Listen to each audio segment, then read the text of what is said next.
Hi, Didi. Didi just joined. Very good friend of mine. Incredible performer. Okay, so grab your to-do list, piece of paper, and a pen, and we are ready to go. So today's page is obviously from one of my favorite books that I think everyone should read. It's called The War of Art by Steven Pressfield. To give you a quick summary of how this book actually works, it basically explains why we have so much resistance, and it almost personifies the resistance. So if I say the word resistance, that was what this whole book deals with, is what we have in between us, the artists and the ideas and what we want to do, and then here's resistance, and then the other side is that thing that we want and the thing that we really should have in our life for the work that we do. So the chapter that I chose for today is A Professional is Patient. Resistant outwits the amateur with the oldest trick in the book. It uses its own enthusiasm against him. Resistance gets us to plunge into a project with an over-ambitious and unrealistic timetable for its completion. I think we all know about this. I mean, we as creators, we have heaps of ideas. I mean, and then we start and we get excited and then we get distracted and it just fades kind of out, which is sad. It knows we can't sustain that level of intensity. We will hit the wall. We will crash. The professional, on the other hand, which is us, we are professional, understands delayed gratification. He is the ant, not the grasshopper, the tortoise, not the hare. Have you heard the legend of Sylvester Stallone staying up 3 nights straight to churn out the screenplay of Rocky? I don't know. It may even be true. But it's the most pernicious species of myth to set before the awakening rider, because it seduces him into believing he can pull off the big score without pain and without persistence. The professional, you and me, arms himself with patience, not only to give the stars time to align in his career, but to keep himself from flaming out in each individual work. He knows that any job, whether it's a novel or a kitchen remodel, takes twice as long and he thinks and costs twice as much. He accepts that. He recognizes it as a reality. The professional steels himself at the start of a project, reminding himself it is the iditarod, not the 60-yard dash. He conserves his energy. He prepares his mind for the long haul. He sustains himself with the knowledge that if he can just keep those huskies mushing, sooner or later the sled will pull into Nome. So I choose this one because I've talked to a couple of people after my talks or before my talks or just during the week, and I said, it's so overwhelming, it's so big, I have this massive ideas, and because we have this big space opening up at the moment with the time we've been given, and suddenly we all have beautiful, big, and exciting ideas we want to dive into, or maybe it's an old idea we had, which is what I've talked in a lot of my other talks, like, let's make a website, let's finally do this thing, or you just decided to tackle a small thing that is in your life, but it seems completely overwhelming. So I thought I'm gonna squeeze in a little session of how to deal with this situations in a better way. So because I believe that all the dreams that you have, they're absolutely possible, they're absolutely achievable, and they're absolutely perfect as they are. But I don't want you to stumble in the beginning already and then not achieve these beautiful dreams that you really want. I'm going to quickly say hi to a couple of people. Exla from Argentina, hi. Nice to see you. Lucy is here, hi. Codarts joined us. One of the most incredible universities in Holland for musicians, dancers, circus people. I made my PhD there. Anna, hi, nice to see you. So this is why I chose this topic today, to get more done, because we all want to get more done, so we can actually tackle these beautiful dreams and make the shows and open this shop and write this book and do the things that we really want to do. Um, and it is a skill that we have to master, not only when we want to do the big things, but also when we do the small things at home. This is because it's a skill that you have to um, practice as much as you can, and in any area of your life. Hey Helena, how are you? And for you it's morning, Helena. Hey Ben, you are at work at the moment. I appreciate that. I appreciate that you joined us. Yeah, so I want you to grab a piece of paper and your to-do list for whoever just joined, or have a mental to-do list, or scribble something down really quickly, and then a clean sheet of paper. So this exercise is really important because, first of all, I said we all have big dreams, or we have small dreams. And as a side note, it doesn't matter if you have a big or small dream. Whatever you dream of is exactly perfectly right as it is. Period. End of story. You don't have to listen to anyone that it's small dream shaming you. Shut them up. Doesn't matter. It's your dream. You're going to take care of it. So I also choose this topic because I was really lucky enough to actually speak to a lot of people and to speak to a lot of artists about this project, and also previously. And a common thing that I heard was, it's so much, I don't know where to start. And it's so overwhelming. I don't even know what would be the starting point. Or I always tell myself this thing, I want to make my website. And it seems so big that I stay away and I don't even go close. And guys, I really know the feeling very, very, very well. But there was a moment where where my mentor actually helped me to overcome this resistance and to give me a very simple tool to tackle basically anything. And the basic concept of this is to do one step at a time. Sounds super simple, but that's what it is. Do one step at a time and do smaller steps. The smallest step possible. So the exercise I want us to do, you grab your to-do list right now, and you're probably going to read through it. My to-do list probably says laundry, website, emails, green juice, defrost broccoli, tax return, and answer Lotta. This would be a couple of things. So this to-do list is absolutely gonna fuck me over because it's not precise. I mean, these topics and these goals are just, another goal from you could be make a new show. It's super huge. Of course, it's overwhelming and it's really hard to even start. So there's a really small trick you can do. And what you can do, you're going to add in front of every single item on your to-do list, you're going to add a verb.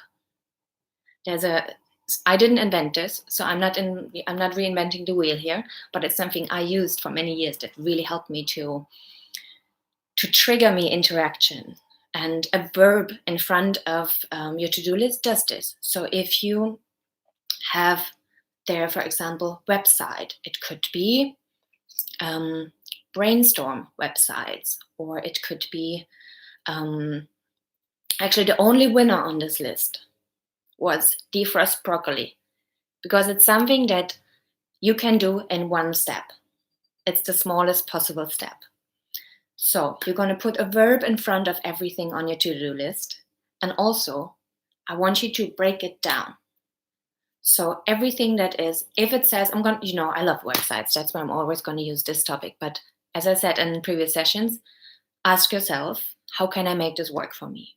How can I make this work for me? Because you know best what is on your list. my to-do list said for many years, make a new website. And I was like, oh, even just looking at it made me crazy.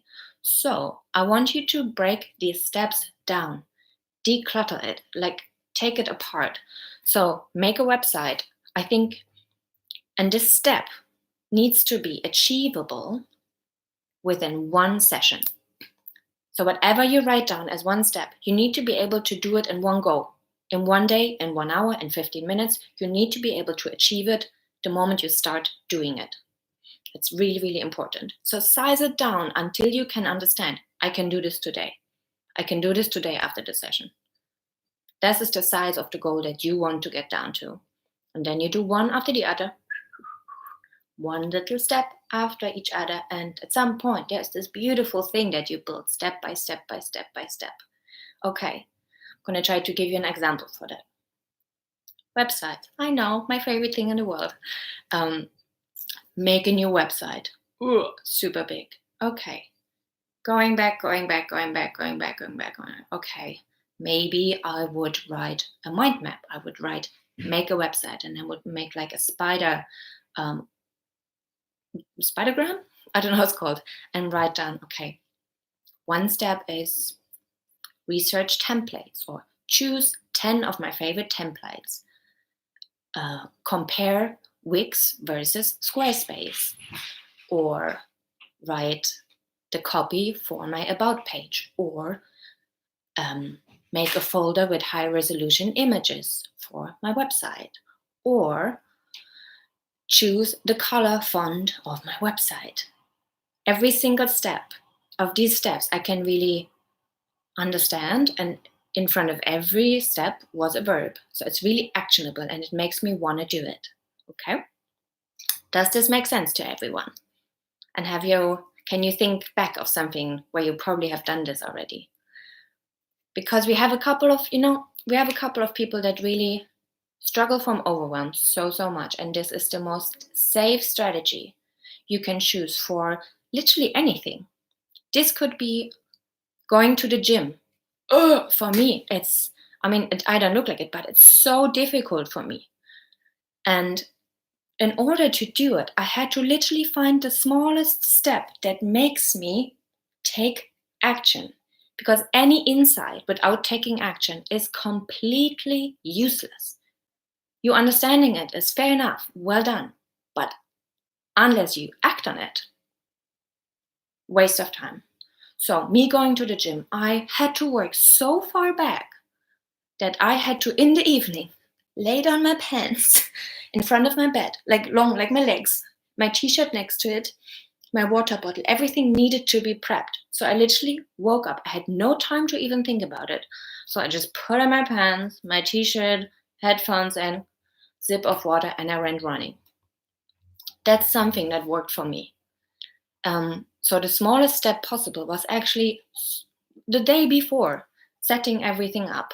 And the step that I wrote down was prepare running clothes for the morning in front of my bed. So I needed to do this step in order to actually go running. Does this make sense to everyone? I guess so. So what we're going to do now, because as I said, insight without action, completely useless. Take your to-do list and take 3 things from your to-do list. And yes, I want you to do this publicly here in the comments. Take 3 things and put a verb in front and text them in there. 3 actionable things that you want to change from your to-do list. I will actually start. Where's my to-do list? Okay. Oh, one of my to-do list mistakes is blog post. So my first one is brainstorm a list of 20 blog posts. Laundry.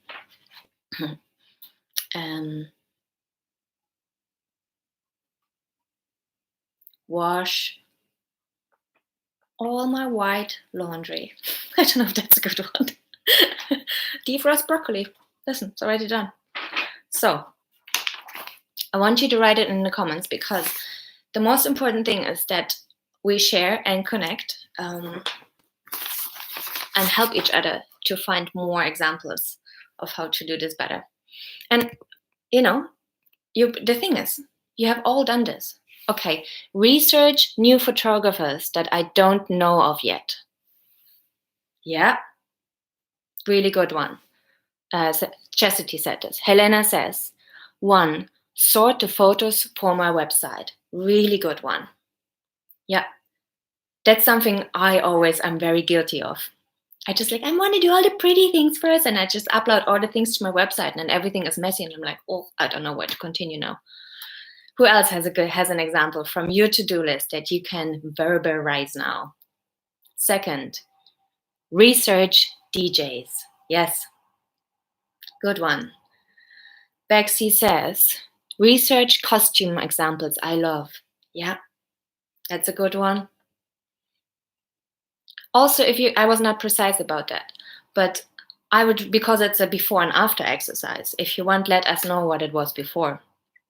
So maybe it was just costume examples before, but research costume examples I love. That's actually a really good one, because you put an emotion after that as well, which I think triggers us to research further. Who else has an example of your to-do list? 3 things if you can. I'm sure you have. My to-do lists are endless, and it can be anything. It doesn't have to do anything with your art or with your career or with your work, because this is a skill. It will save your life. So you can practice it with anything. Gwen says, prepare Instagram pictures for the next 4 weeks. Repair my stage shoes. Yes, very precise. I love that.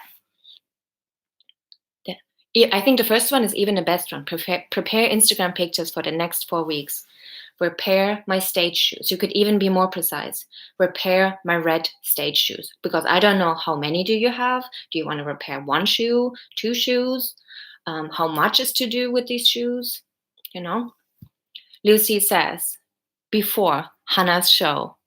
Oops, pressed return. Don't worry. Before. So what's your after? Bexy says, it was just costume. Yeah, you see, that's a really good one. Chastity says, before, quiz. After, write questions that I think people will like. Amazing. Yeah, and that's so specific. You can take action on it immediately. Didi says, clean bathroom. Before, after, prepare cleaning products to clean bathrooms. Yes. Oh my God, I do this. I put things out in order, so the next day it's easier for me to do it. Really good one. Anyone else has a little trick? I don't know what happened with my hair. Lucy says, after download Hannah's show, schedule specific time to watch it. Yes. Even just this step, schedule time to watch it. Not watch the show, schedule time to watch it. Really good one. Helena says, before, make a website. After, such a big one, huh? Because we are guilty of dreaming big. My big one is send newsletters. So send newsletters. Do you know how many newsletters I send on my circus newsletter? About 4 a year. If I would write, create 20 topics for potential newsletters, I would probably be able to do that. After, Helena says, research, decide a domain name. Even, yeah. One step could be research domain names. And then the second step is decide a domain name. Even smaller. What is the smallest possible step? See, if you can't make it any smaller, then that's the exact right size. Zoe says, before, school. After, just do school so you have time for better things. Wow, that is an amazing one. That is even a personal motivation to do it. Yeah. And you can even write what exactly you want to do for school. Lucy, so important to schedule time, I think. Like if you have an important email to write, give a time limit and schedule time. It will take as well as a task. I agree. If I have an important email to answer, I take usually about 30 minutes, almost 45 minutes, because it's such an important time to, yeah, it's a conversation, you know. You don't just rush. It feels really, I always imagine there's another person on the other side. So if you rush through it and you're not personal and you don't take the time to reflect on what you say and make the best it can be, you probably won't get the best in return. Do you watch your performances afterwards? Hey, Cochran. I'm going to answer the question just after this. And a quick thing, yes, I do. And I'm going to tell you why in a minute. Lucy says, sorry, my grammar all over the place. Don't worry. I think I understood you right. If I misunderstand anyone, just let me know. But you got the gist. I did. Yeah. So I think you had some really amazing examples. And I think just researching into this topic again was really helpful for me as well, because that's the beauty of from my side to do this project. I get to really dig deeper in the things that I already do in my life and in my career. So this is a very, very old school career coaching trick. And I think also business trick and trick for anything. And you all have done it before, because we have a lot of artists here. So the craft that you learned, the thing you have never, you don't go on stage with a song you have never sang before. You read the lyrics. Maybe you hear the song first. Then you decide if you like it. Then you print the lyrics. And then you read, then you learn the lyrics. You do step-by-step things. So apply what you already do, because that's what I, as a career coach, or that's what coaching in general believes, that you already have all the things and you have everything inside of you that you need. You just need a couple of tools and skills to amplify and to help you achieve what you want to do. Okay, cool. I wrote down, I'm going to answer. Also, today I wanted to dedicate a couple of minutes, at least 15 minutes. You can ask anything, like the question, just if I watch my performances, and I'm going to try to answer them as best as I can. So thank you for doing this little exercise, and you can do this with your entire to-do list. So from now on, and for the rest of time, you're going to remember this. You're not going to overwhelm yourself. You're going to be clever, You're going to be organized. Whenever you write down a task that is overwhelming you, you're not kind to yourself. You set yourself up for overwhelm, and you set yourself up for failing for the things that you really want. And this is why I do this. I want you to really achieve what you want, and I want you to get that life that you really like, and not only the career that you want, but what comes with it. So the thing that every successful person does, they do one step at the time, and they know what these steps are because they take the time. As we said in the beginning, they are patient, they prepare, they don't just dive right in. Have patience with yourself, and have patience with what you're given, with who you are. You know what works best. Don't let anyone tell you how fast or how successful or how quick, or you do your own thing.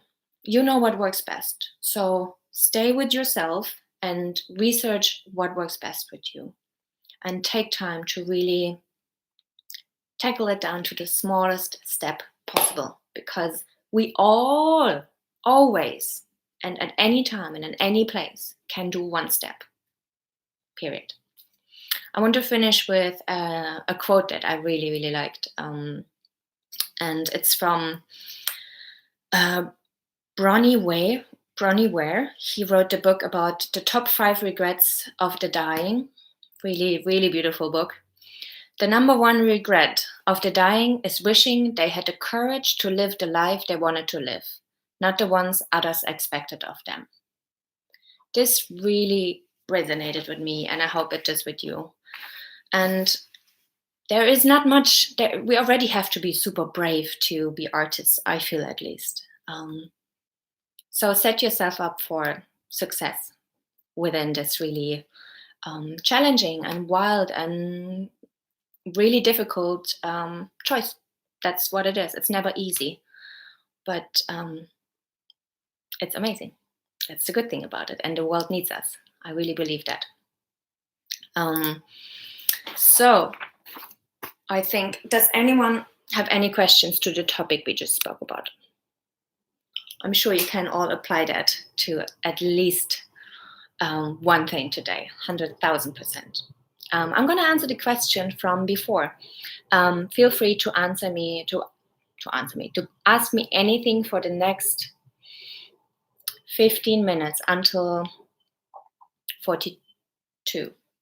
Okay, so the question was, do I watch my own videos after my performance? And if so, why? Yes, I do. I obsessively watch my videos.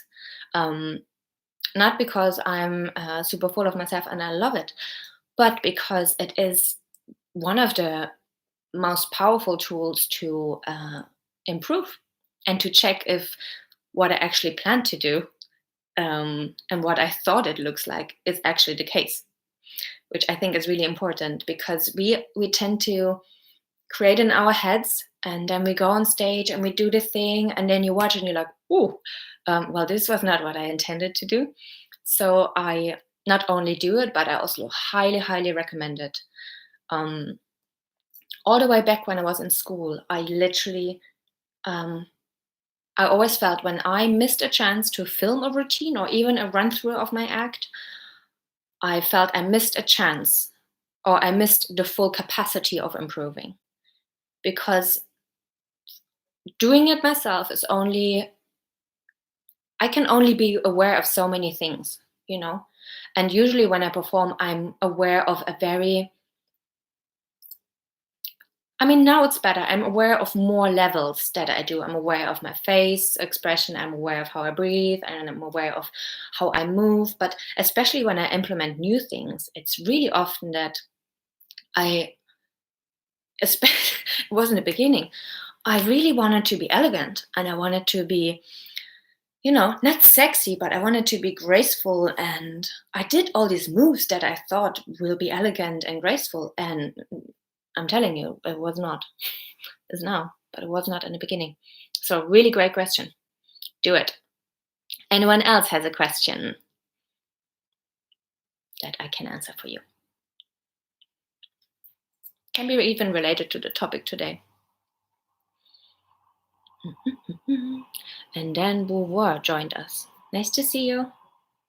Oh, we are a lovely little group today. Oh yeah, I had another question, not in this, but I write them always down, but in a message. And this was actually from 3 different people, which is interesting. People approached me with having I don't know the English word for it, dyslexia. 3 different people. And if you can be successful in running an online business and have a website when you have dyslexia, absolutely. Absolutely. I think you even have a greater chance of being successful, because you have to be so aware of what works for you. And you have to be so persistent in your choices. And I think you are the masters of knowing what is good for you. So don't let yourself get overwhelmed with a big topic. So this little skill here we learned today will be really helpful for you. Yeah, Chastity says, this is so clear to me. That is great. Didi says, what was the book you read from at the beginning, please? Oh, one of my favorite books.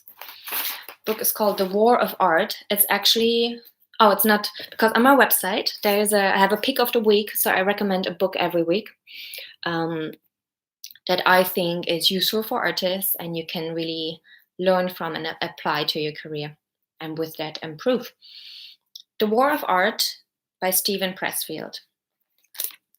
I know it's in reverse, so it doesn't really help.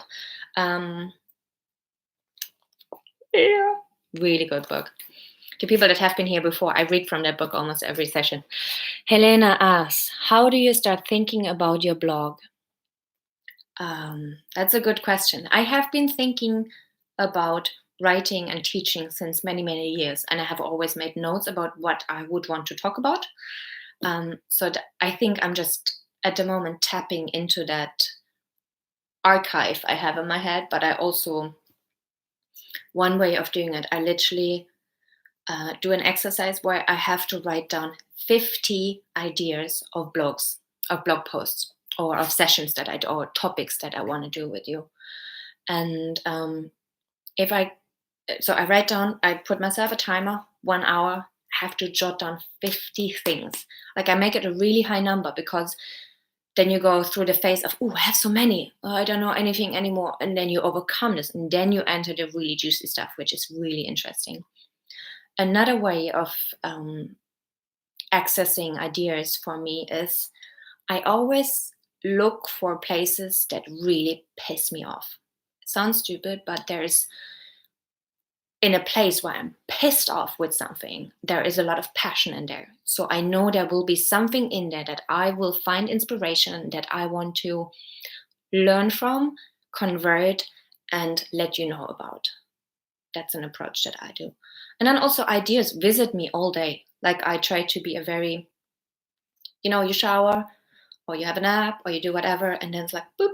And I just have a habit of stop, write it down. I document my creativity quite a lot, actually since years. So I have a big, sometimes I don't know where it goes, but it's just something. So I have like a something Google Doc. And on this Google Doc, I know I will always find something that it was a glimpse, and now I can develop it further. Really good question. Thank you. Anyone else has a question? We have another 10 minutes. I like this because this is as well. I mean, you give me really good topics at the moment, what to talk about, because of course I can choose for you what I think you need to hear, but I think you know best what you want to hear about and what you want to know. And of course, I don't know everything, and I'm far from being perfect. But I love learning, and I think that's a good start. Anyone else has a question? Otherwise, I have, I think, 3 more questions prepared. Oh yeah, one question was, how do you manage to do so many different things? Because I am Marlene Dietrich Dubel, I produce, I direct, I run this thing now. I also work usually 6 days, at least in this lockdown, 6 days a week at Holland and Barrett, stacking shelves. How do I manage to do so many things? It's all things I want to do. That's when I look at it. Usually the things that I don't want to do, I don't do them. I'm just good in making choices to choose what I really like. And as I said, I find these things weirdly in a place where I'm really pissed off. I hate that not enough artists in this industry can achieve their dreams, because or from my opinion, or from what I see around me, there's not enough tools given, and it makes me furious. It makes me angry, and it makes me so passionate that I sit all night and build a website and learn and figure things out that I've never done before. It's this thing, you for sure have done this before, that you were really passionate about something and you forgot time, and you actually gained energy from it, and sleepless nights were not a big deal. And I think especially when you're an artist, you kind of cultivate that skill, and you cultivate and you train that muscle of being very good at navigating and doing what you like, and therefore you have more energy and endurance and resilience to do that, I would say. Anyone else has a question for me? Anything.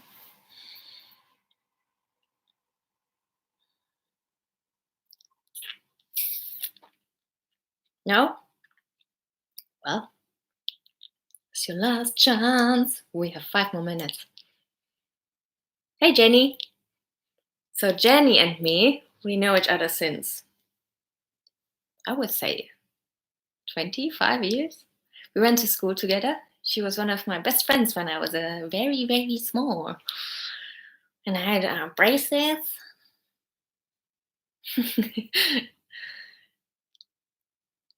Yeah, not anymore, luckily. Okay.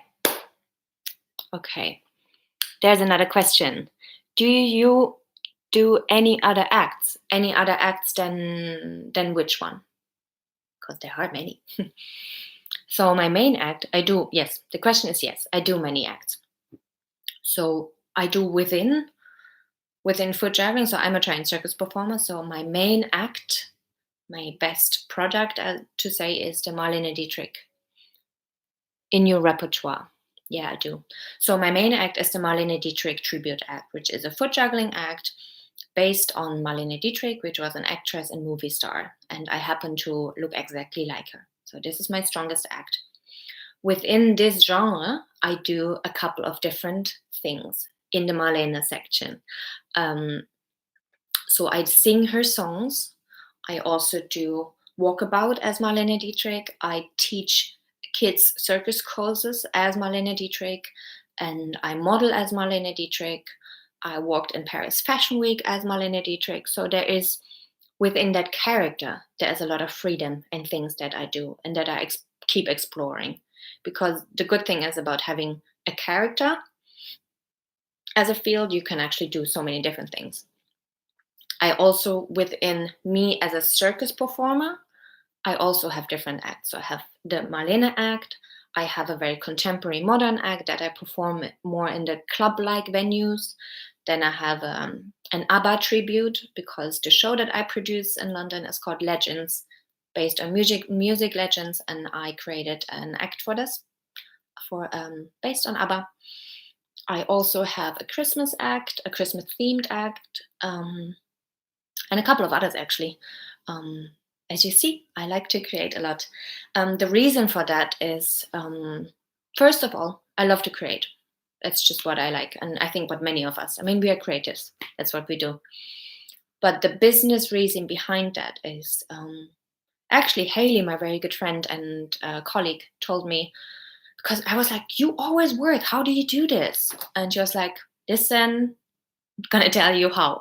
You have to not put your eggs in one basket. And I was like, how do you mean? I mean, I heard this before, but she said you have to basically have so many different things that you apply to different markets and do different things. So you have so many diverse things that you always have jobs. So I tried this for a while. Of course, there were a lot of flops and a lot of things that didn't work. But that's, we go for progress, not perfection. And along the way, I really developed my style, my taste, my client base, my reputation. So it's all really worth it. I hope that answered your question. Really good question. Thank you. Anyone else has anything they want to ask me? Can be about anything in my life. Ooh, my computer is kind of dying. I'm also recording at the moment a live YouTube session, because this is going to be transferred to live YouTube sessions. You're welcome. Okay, I think if there is no other question in the next 10 seconds, then I'm going to wrap this video up with a little surprise in the end.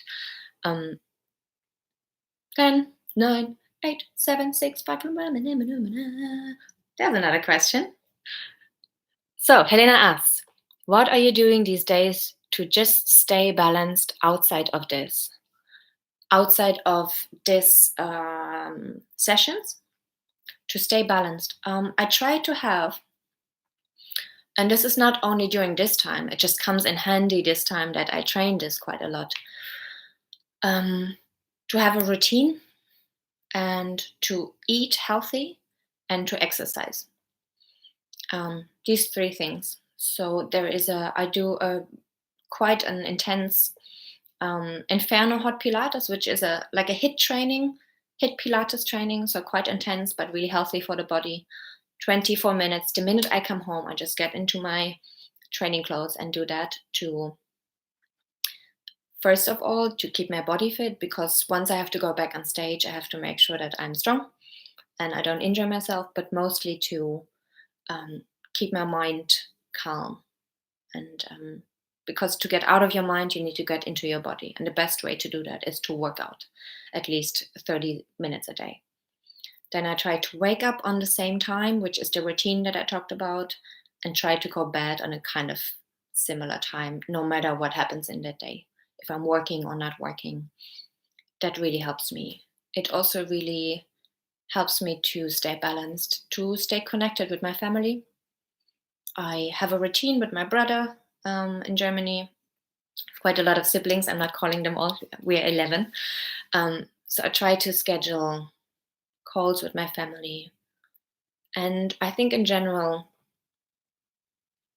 don't do too much. Like I chopped everything off. I do this every Tuesday. I got off from work on Tuesdays. Simple but consistent, I think, really helps me to stay balanced. Great question. Thank you, Elena. Okay. So, any other questions? No? Good.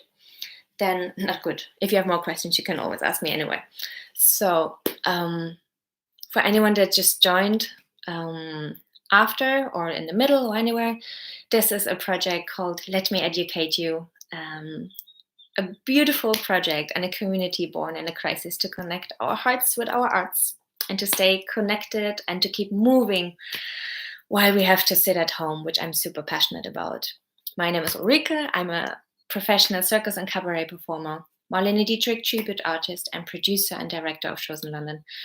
But most importantly, I'm a completely passionate business person, and to the extent that I became a business and life coach, and I am now sharing my industry knowledge with you guys. And I created this thing, this website, or we created it, to be honest, because who am I alone talking to a screen? Nothing. So I thank you for joining me. So to make the best out of this and to stay connected and to get even more benefits from this, because I have so much more to talk about and so much more to share of resources and tips and tricks, and also to provide this community, which I think, because I can only tell you so much, but a community of people in similar situations can really elevate and give support, which is the goal of this. And to stay connected, go over to my website, which is www.letme-educateyou.com, and subscribe, and you're going to get all missed sessions. So because I know everyone, you have your own schedule, so I'm going to send all the recordings of these sessions, first of all, directly to your inbox. So don't worry if you missed anything or you joined later.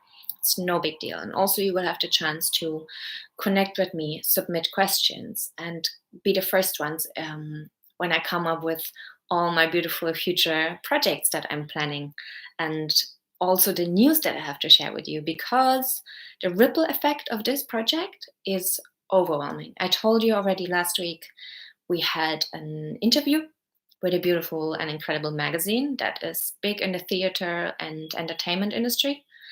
So this is just the beginning, and our little group, if we grow together, I think that is incredible. And I'm here to, my biggest dream is that you succeed with your small and your big and your crazy dreams. So stay connected, go over to my site, subscribe. And if you know someone that would really benefit from this, share away. And also, first of all, thank you so much for already supporting me so much with donations. I have not expected this in the slightest. I have almost covered the website costs already for this month, which is great. So there is a way of doing it. And there's no pressure, because I know a lot of artists like me are completely out of work, out of nowhere. So if you're in that situation, don't even think about it. But if you are in the position to support and you want to support this community and this project, there's a way of doing it. You can go over to my website. The link will be in my bio. And there is a little button on my website. It says, buy me a coffee. So you can invite me for a coffee, and I love to chat. So you can invite me for a coffee, and all the money from this will go towards keeping this community alive and to invest in the website and in the things that I want to buy. I don't have to do anything that I want to buy, and provide us with this space where we can be together. Okay, so everything, all the party happens over on my website or here on Tuesdays. So thank you from the bottom of my heart. I'm really proud of you and so happy for all the movement and all the improvement and the things that you shared with me, like, hey, I've made my first website, I've wrote this thing, and I have this big idea of a show. And I truly, please contact me. I truly enjoy hearing your biggest dreams, and I'm here for you. You know where to find me. Share away. Have a wonderful, wonderful rest of the Tuesday. Didi says, beautiful. Thank you so much, Ulrike. You are absolutely amazing. You are too. 7 Fingers says, beautiful inside. Thank you so much. Chastity says, thank you so much. You're fab, fab, fab. Thank you. It's my biggest pleasure. Okay. Emma, I'm going to call you in a minute anyway. See you next week. I'm going to let you know how this is going to go. See you on my newsletter, because this is where the party is happening. Beep, beep, beep. I'm going to go now for a walk. Love you guys, and see you next week. Bye.